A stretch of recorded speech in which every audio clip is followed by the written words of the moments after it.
Ana tjetër, ajo që sot mori kështu lajmin, po themi kryesor, e që ndodhi një e papritur absolute, ishte kur ish ministri i pushtetit lokal, Elbert Krasniqi, domthonjë ish ministri i pushtetit lokal në qeverinë Kurtit deri dje, sot, derisa po komunikonte në telefon me një person mik i tij, i tha, sepse kamerat e kanë kapur telefonin e tij, i thot që 4 deputet të listës sërbe do ta votojnë qeverinë Kurti.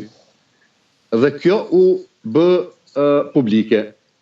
Tash këtu edhe bile aty derisa komunikon ky me atë personin AK, kështu e ka është Albin Kurti, nuk e di, por shkruan AK, derisa ky komunikon, ai tregon edhe pe kujt e ka marrë informatën që 4 deputet nga lista sërba do ta votojnë qeverinë Kurti, bile aty flitet edhe për zavens ministra me emra mbi emra e tjerë. Kjo dëshmon një çështje për të cilën zoti Kurti me vite të tëra na ka denigru neve, opinionistëve, disa prej neve, gazetarëve, njerëzve të organizatave jo qeveritare, na ka quajtur bashkëpunëtor të Serbisë, na ka quajtur bashkëpunëtor të listës sërbe, na ka quajtur bashkëpunëtor të Radojqiqit, bashkëpunëtor të Dreqit e të Birit, dhe sot u dëshmua kush është pikrisht bashkëpunëtori i listës sërbe. Me fakte, ish zavens ministri i tij u nxën me, si thohet prej llapit tim, me pelë për dore, dhe u dëshmua para krejt kombit ton, sepse vetëvendosja përmes njerëzve të tij ministra bashkëpunon me listën sërbe, sepse ka informacione se ata do ta votojnë këtë qeveri. Dhe këtu është edhe një hile e madhe. Nëse zoti Kurti ka marrëveshje me listën sërbe, e që po dëshmohet përmes këtij ministri të Kurtit, atëherë nuk e di pse i bën të gjitha këto zigzake.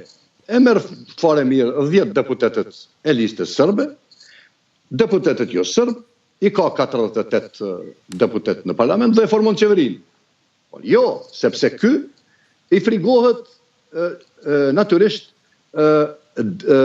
asaj që opinioni populli shqiptar në Kosovë do t'ja vendosë etiketën që i takon, si tradhtar i kësaj çështje për cilën deri dje i quajtë tradhtar të tjerët. Pra, kur të quhen Kurti tradhtar, ta dish që me siguri nuk i je. Kur ai fillon ta vendos flamurin se çka ndodhi, në momentin kur u bë publike kjo çështje e 4 deputetëve serb që do ta votojnë, ish ministra e drejtësisë e merr flamurin dhe ja vendos flamurin e Shqipërisë dhe ja vendos Kurtit përpara që kinë se me tregu opinionit që ja shifni ky shqiptari i madh që me flamur të Shqipërisë po e jap betimin. Këto zigzake, këto lajthitje mo populli nuk i han. E ka tradhtuar Kurti disa vite popull dhe këta e shohin shumë mirë. Pra, a ka mundësi të shkojmë zgjedhje të reja? Po mundësia gjithmonë ekziston, sepse është kushtetuese, ligjore, por ky duhet të shfrytëzoj mundësitë që i ka ligjore. A do të bëhet kjo çështje? Të shohim ditët në vazhdim, sepse